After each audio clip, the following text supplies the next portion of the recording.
Hello friends, welcome to my channel.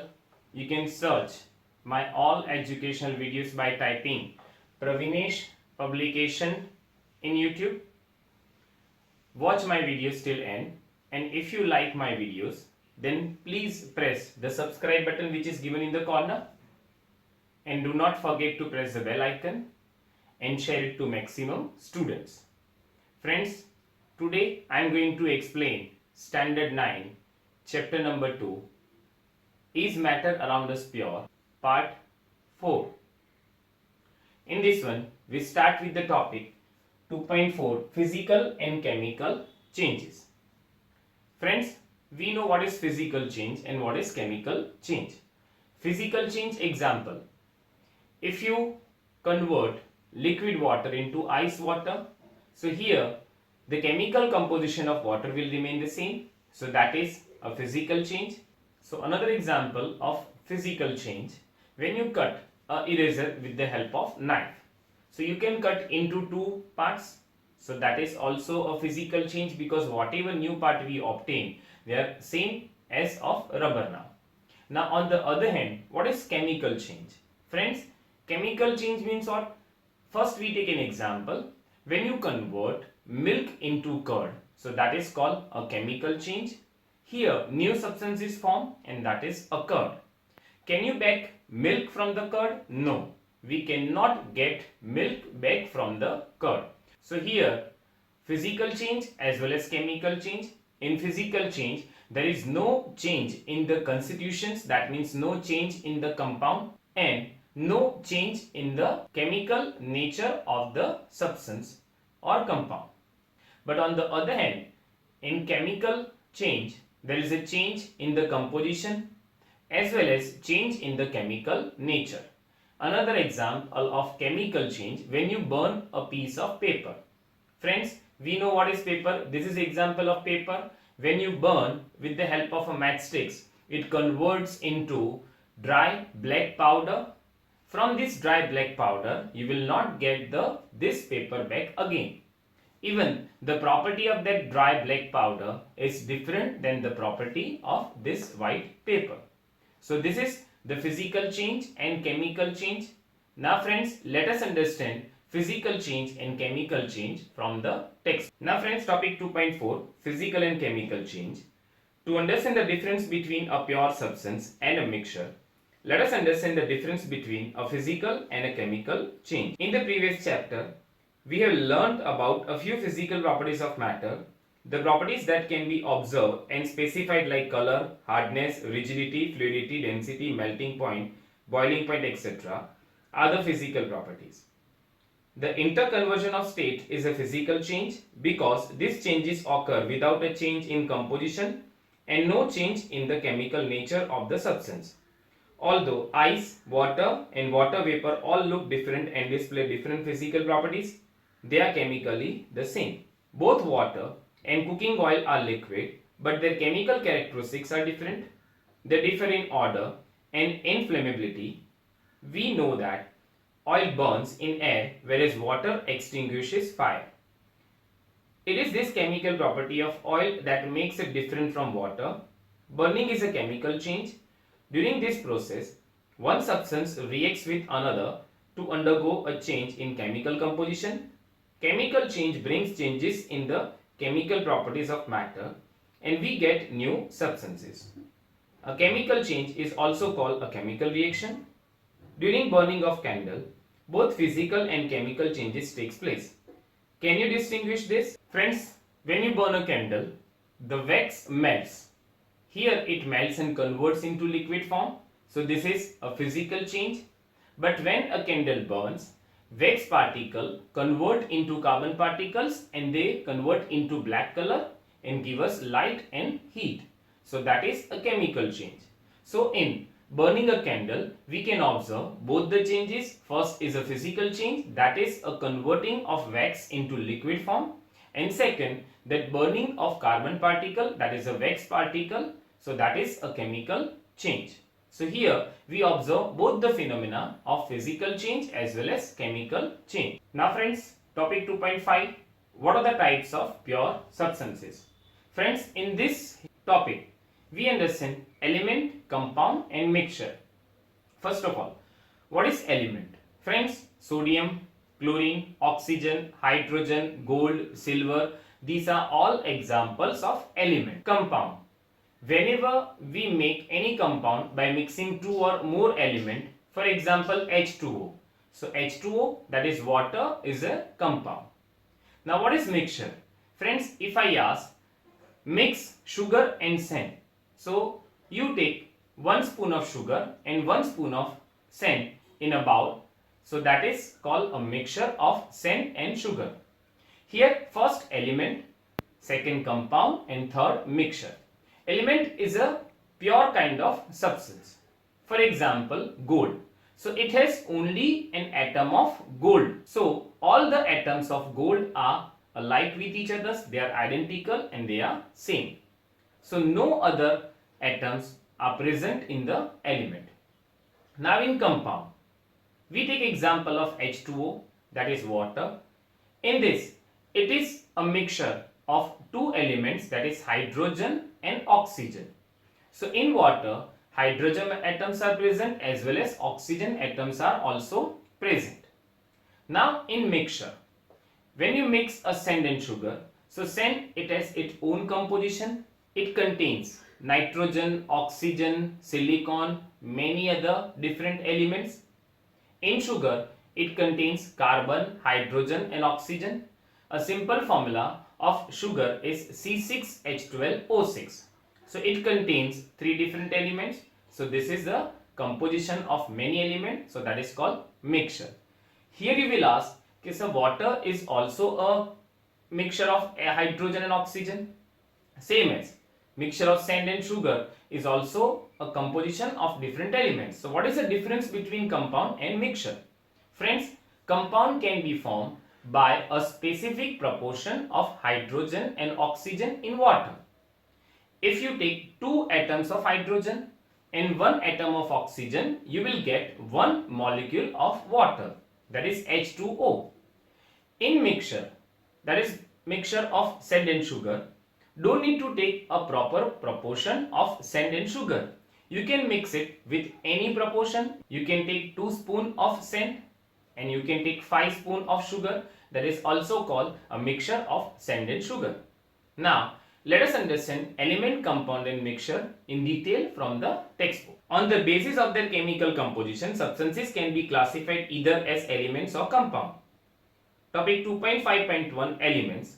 Robert Boyle was the first scientist to use the term element in 1661. Antoine Laurent Lavoisier, a French chemist, was the first to establish an experimentally useful definition of an element. He defined an element as a basic form of matter that cannot be broken down into simpler substances by chemical reactions. Elements can be normally divided into metals, non-metals and metalloids. Metals usually show some or all of the following properties. They have luster, that means shiny surface. They have a silvery grey or a golden yellow color. They conduct heat and electricity. They are ductile, can be drawn into wires. They are malleable, can be hammered into thin sheets. They are sonorous, make a ringing sound when heat. Examples of metal are gold, silver, copper, iron, sodium, potassium, etc. Mercury is the only metal that is a liquid at room temperature. Non-metal usually show some or all of the following properties. They display a variety of colors. They are poor conductors of heat and electricity. They are not lustrous, not sonorous or not malleable. Example of non-metals are hydrogen, oxygen, iodine, carbon, bromine, chlorine, etc. Some elements like intermediate properties between those of metals and non-metals. They are called metalloids. Examples are boron, silicon, germanium, etc. So here friends, we understood the properties of metal as well as non-metal that we already understood in the previous standards. Now, what is metalloids? These are also called semi-metals. They possess mixture properties of metals and non-metals.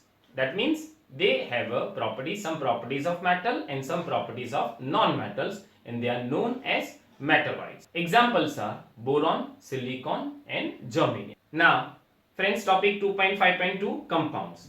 A compound is a substance composed of two or more elements chemically combined with one another in a fixed proportion. Here friends, the word is important, that is fixed proportion.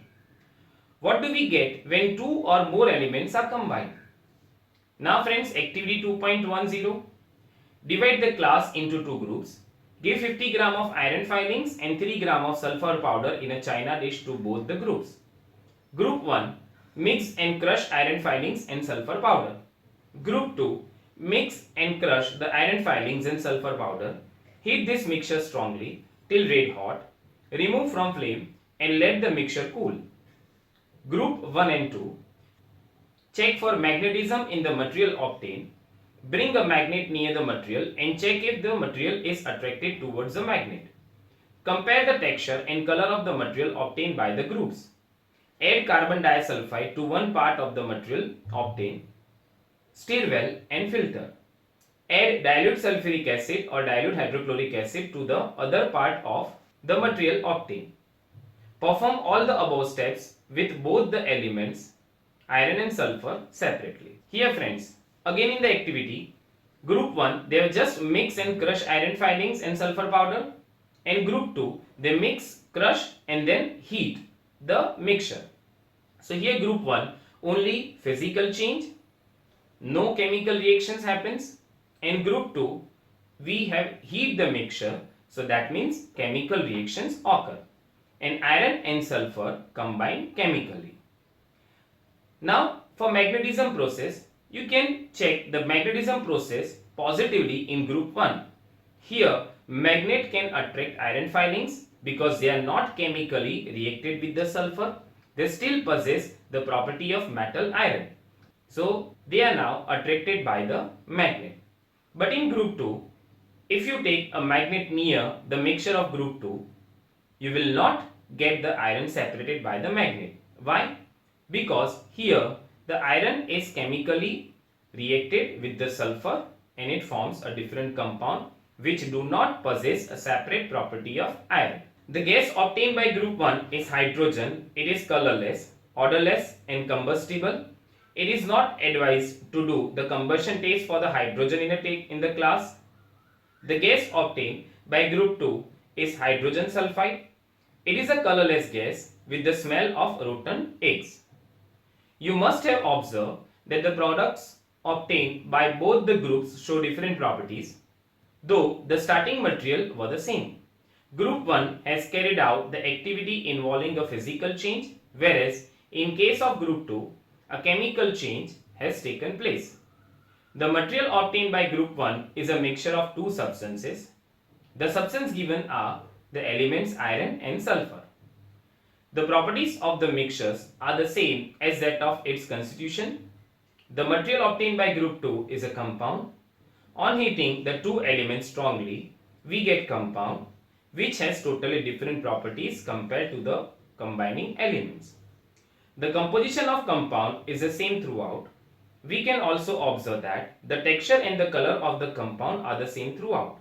Thus, we can summarize the physical and chemical nature of matter in the following graphical organizer. Friends, here the flow chart is given. You need to remember this flow chart. Now next is the difference between mixture and compound, that is given in table 2.2. First is mixture and second is compound. First, elements or compounds just mix together to form a mixture and no new compound is formed. On the other hand, in compound, elements react to form new compounds. Second point, a mixture has a variable composition. In compound, the composition of each new substance is always fixed. Third point, a mixture shows the properties of the constituent substances. In compounds, third point, the new substance has totally different properties. In mixture, fourth point, the constituents can be separated fairly easily by physical methods.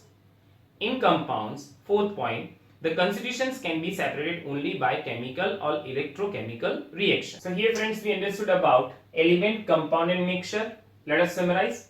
Element.